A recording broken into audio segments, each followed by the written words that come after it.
you escorted me down to the field. We were so kind to do because you know me and walking by myself.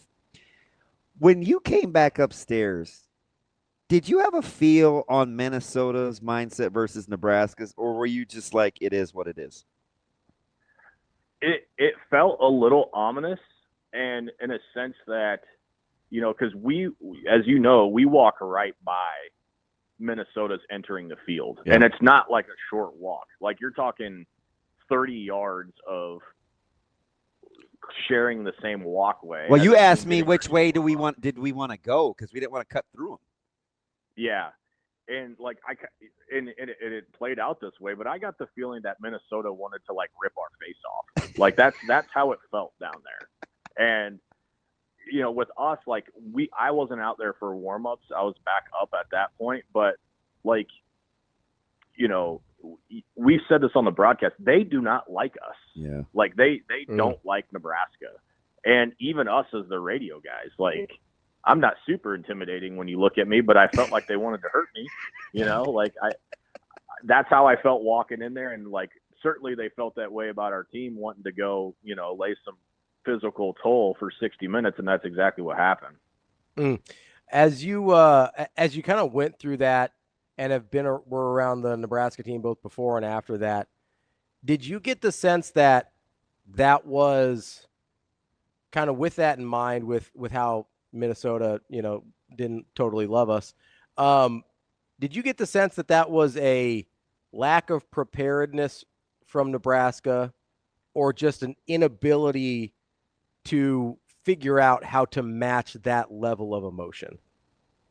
When I kind of reflect on last week, I think for me the biggest thing was like we weren't ready to meet that intensity early. What I think. And then what happened was there was a lot of looking around like this shouldn't be happening to us. The part that bothered me, and I think Damon was in the same camp based on both of our body languages on the bus getting onto the plane, like it should bother you. It should have bothered you a lot more that they were tougher than you. Mm-hmm. And like, I never played football at a collegiate level or a professional level, but I hate losing, and I hate losing like that. Like at some point you buckle up your chin strap, you tighten up your shoulder pads, and you don't let that happen to you. Like that's what bothered me. And that's why it's given me confidence this week, because if your instinct is to do the opposite, like dreading going to practice this week, or like, ooh, like now the doubt creeps in, then this sport probably isn't for you. Like at some point, you have a jersey on, they have a different color jersey on, and it's about me versus you. Like that enough and alone should be enough to get you ready to go play. And so that's why I think you're going to see a different Nebraska team tomorrow. Yeah, and part of that is, and tell me what you think about this, B, is sometimes it's hard to match or to know what the energy is when somebody's kind of playing they've been disrespected card, or they don't respect us, right? Because that's kind of the feel you get from Minnesota. Conversely, I'm not sure if we're overdoing it or it's the right amount, but there seems to be a tremendous amount of reverence for Northwestern coming into this one. Agree or disagree on how we feel about Northwestern, and do you think that that's more advantageous for a team like Nebraska, who's still trying to figure out where they need to be every week emotionally? Yeah, I mean, I think you got to tip your cap to Northwestern for sure. I mean, that they were projected dead last this year, and no one was picking them for anything. And the way their season started, to come back and do what they've done the last month, including beating Penn State, like if they don't have your attention, your focus isn't in the right spot. So I do think, when you say, are we on the same page with Northwestern? I think so, right? We better be, because the team better be.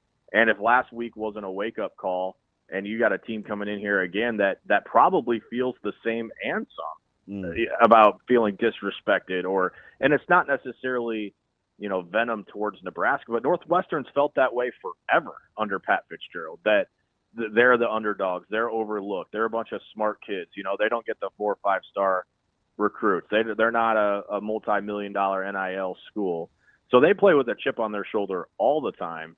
And Nebraska better be ready to be in a dogfight tomorrow, because 11 a.m. game at home, coming off a loss, like it's not hyperbole to think that there's potential for a sleepwalking quarter if you're not ready for another fist fight tomorrow morning.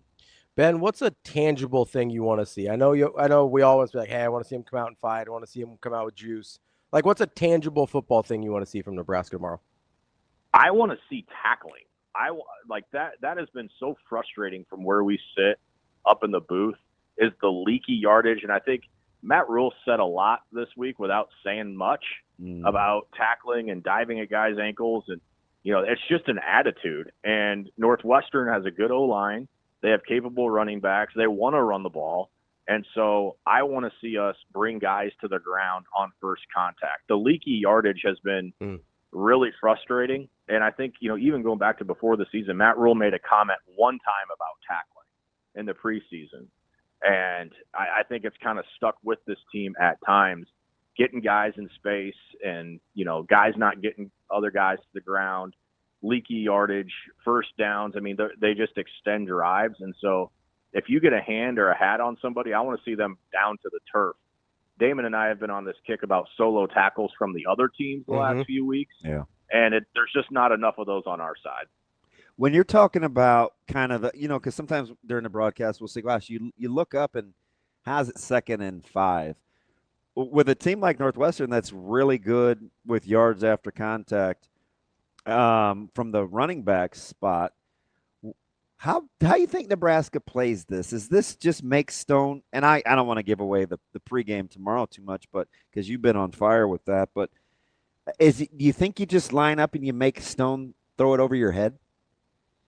Well, that's kind of what I thought Nebraska would do with Minnesota. Like something we had talked about last week is, Minnesota only asked their quarterbacks to make 3 or 4 to 5 throws a game.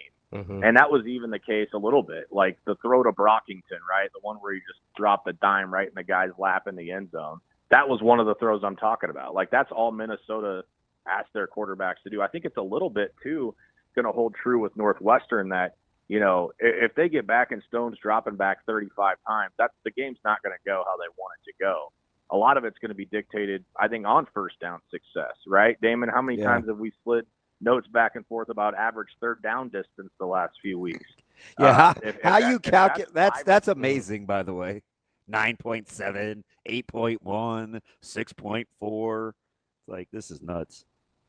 Well, I think if it's anything, 5.5 or greater, Nebraska's where they want to be, right? I think that's where you got to live. But I think Matt Rhule even said that this week that, we got to be good on first down and we got to get guys to the ground because 2nd and 5, 3rd and 2, Northwestern's going to be perfectly content with a 13 plays, 7-8 minute drive and, taking as much off that clock and keeping the ball in Nebraska's hands as they can.